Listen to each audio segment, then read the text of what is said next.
ప్రతిపక్షాలు దేశ వ్యతిరేక కార్యకలాపాలకు పాల్పడుతున్నాయని దేశంలో మార్షల్ లా విధించి పదవి కోల్పోయి జైల్లో ఉన్న దక్షిణ కొరియా మాజీ అధ్యక్షుడు యూన్ సుక్ ఏల్కు మరో షాక్ తగిలింది.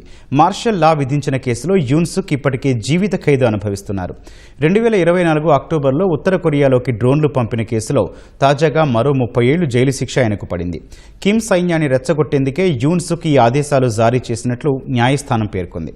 చట్టవిరుద్ధంగా పార్లమెంటును తన హస్తగతం చేసుకునేందుకు ఆయన విధించిన మార్షల్ లా విఫలమవగా ఓ సాకు సృష్టించుకోవడానికి ఈ చర్యలకు పాల్పడినట్లు న్యాయస్థానం తెలిపింది.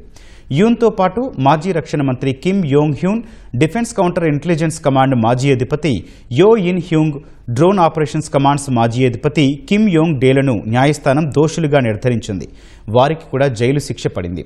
అత్యవసర పరిస్థితిని సృష్టించడం కోసం ఉత్తర కొరియాను రెచ్చగొట్టేలా వీరందరూ సైనిక చర్య అనే ముసుగును ఉపయోగించారని న్యాయస్థానం వ్యాఖ్యానించింది.